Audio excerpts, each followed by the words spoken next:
Welcome to மாசா IAS academy. நம்மளுக்கு இந்த வீடியோவில் காம்பவுண்ட் இன்ட்ரெஸ்டில் இருக்கிற மாடல் 3 கொஸ்டின்ஸ் பற்றி தான் பார்க்க போகிறோம். ஸோ ஆல்ரெடி நம்ம மாடல் 1 and 2 வந்து வீடியோஸ் அப்லோட் பண்ணியிருக்கோம். அதை பார்த்துட்டு இந்த வீடியோக்குள்ளே வாங்க, ரொம்ப ஈஸியாகவே புரியும். ஸோ இந்த மாடல் 3 பார்த்தீங்க அப்படின்னா simple interest and compound interest ரெண்டுக்கான வித்தியாசத்தை பேஸ் பண்ணி வரக்கூடியதான் இந்த மாடல். ஸோ எஸ்ஐக்கும் சிஐக்குள்ள வித்தியாசம் அப்படின்னு சொல்லி கொஸ்டின் கேட்பாங்க. இல்லை 2 இயருக்கு தான் மேக்ஸிமம் கேட்பாங்க, சரியா? ஸோ 3 இயர் 4 இயர் கேட்டாங்க அப்படின்னா நீங்கள் எஸ்ஐக்கு வந்து 3 இயர் கண்டுபிடிச்சிட்டு சிஐக்கும் 3 இயர் கண்டுபிடிச்சிட்டு அதுக்கப்புறம் நீங்கள் என்ன பண்ணால் போதும், டிஃப்ரென்ஸ் எடுத்தால் போதும். அதான் ஈஸியான மெத்தட். அதாவது 2 இயர் மட்டும் கேட்டாங்க அப்படின்னா எஸ்ஐ சிஐ ரெண்டுக்கான வித்தியாசம். 2 இயர் கேட்டாங்க அப்படின்னா நமக்கு ஒரு ஃபார்முலா இருக்குது. ஸோ என்ன ஃபார்முலா அப்படின்னா P × R/100 the whole square, சரியா? இதான் அதோட ஃபார்முலா. எஸ்ஐ சிஐ ரெண்டுக்கான வித்தியாசம், 2 இயருக்கான வித்தியாசம். So P × R/100 the whole square, சரியா?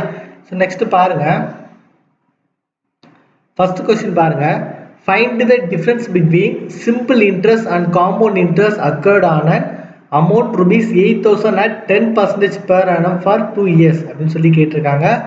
இதில் P பார்த்தீங்க அப்படின்னா உங்களுக்கு எவ்வளோ இருக்கணும், 8,000 இருக்குது. So rate of interest R வந்து 10%.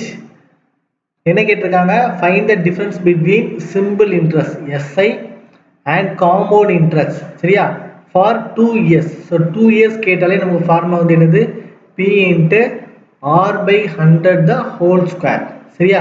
ஸோ P வந்து நமக்கு எவ்வளவு, 8,000, R வந்து 10. So 10/100 the whole square.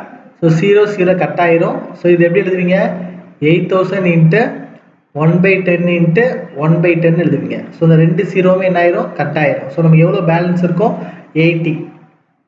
அப்போ எஸ்ஐசிஐ 2 இயருக்கான டிஃப்ரென்ஸ் எவ்வளவு, ₹80, சரியா? So option A. இந்த ஃபார்முலா தெரிஞ்சால் போதும், இந்த கொஸ்டின்ஸ் என்ன பண்ணலாம், ரொம்ப ஈஸியாகவே நீங்கள் சால்வ் பண்ணிடலாம், சரியா? ஸோ நெக்ஸ்ட் கொஸ்டின் பாருங்க. Find the difference between simple interest and compound interest occurred on an amount ₹2,400 at 5% per annum for 2 years. சரியா? Find the difference between simple interest and compound interest occurred on an amount ₹2,400 at 5% per annum for 2 years சொல்லி கேட்டிருக்காங்க, சரியா? அதே question தான் கேட்டிருக்காங்க. So நம்ம formula வந்து என்னது, P × R/100 the whole square. So P வந்து 2,400, R வந்து 5%. ஸோ 5/100 த ஹோல் ஸ்கொயர். ஸோ கேன்சல் பண்ண நமக்கு கிடைக்கும் 20 நமக்கு கிடைக்கும். ஸோ 2,400 × 1/20 × 1/20, சரியா? ஸோ 2 0 கட் ஆயிரும். ஸோ 12 2 24, 6 2 12. ஸோ நமக்கு எவ்வளோ ரூபா இருக்கும், ₹6 இருக்கும், சரியா? ஆப்ஷன் சி தான் இதுக்கு கரெக்டான ஆன்சர், சரியா? தேர்ட் கொஸ்டின் பாருங்க. The difference between the compound interest and the simple interest occurred on an amount ₹18,000 in 2 years was ₹405. What was the rate of interest அப்படின்னு சொல்லி கேட்டிருக்காங்க. R என்னன்னு கேட்டிருக்காங்க. ஸோ தமிழில் பார்த்தீங்கன்னா 18,000க்கு 2 ஆண்டுகளுக்கு தனி வட்டிக்கும் கூட்டு வட்டிக்கும் உள்ள வித்தியாசம் ₹405 எனில் வட்டி வீதம் என்ன அப்படின்னு சொல்லி கேட்டிருக்காங்க. வட்டி வீதம்னா ரேட் ஆஃப் இன்ட்ரெஸ்ட் R என்னன்னு கேட்டிருக்காங்க. ஸோ எஸ்ஐ அண்ட் சிஐ 2 இயருக்கான நமக்கு ஃபார்முலா தெரியும். என்ன formula, P × R/100 the whole square. So உங்கள் P எவ்வளோ கொடுத்துருக்காங்க, 18,000. P வந்து எவ்வளோ கொடுத்துருக்காங்க, 18,000. ஸோ R/100 தெரியாது. ஸோ R/100 × R/100 போட்டுக்கோங்க. ஸோ இங்கே என்ன போடுவீங்க, 405, சரியா? ஸோ இது கேன்சல் பண்ண அப்படின்னா 2 0 கேன்சல் ஆயிரும். ஸோ இந்த 0 என்ன ஆயிரும், கேன்சல் ஆயிரும், சரியா? ஸோ 9 2 18, I 2 10, சரியா? ஸோ இதை கேன்சல் பண்ணிங்கன்னா 9 9, 4 36, I 45.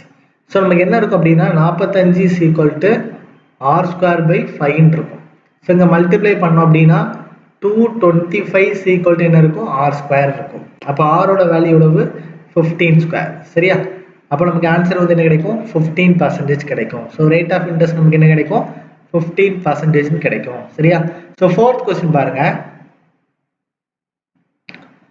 The difference between compound interest and simple interest on a sum for 2 years at 8% is ₹768 அப்படின்னு சொல்லி கேட்டிருக்காங்க. அந்த சம் பிரின்சிபல் என்னன்னு கேட்டிருக்காங்க, சரியா? அதே ஃபார்முலா தான். ஸோ நான் வந்து டைரெக்டாக அப்ளை பண்ணுறேன். So SI minus CA is equal to P into R/100 the whole square, இதுதான் ஃபார்முலா. ஸோ இது வந்து 768ன்னு கொடுத்துருக்காங்க. பிரின்சிபல் அமௌண்ட் வந்து என்னன்னு தெரியாது.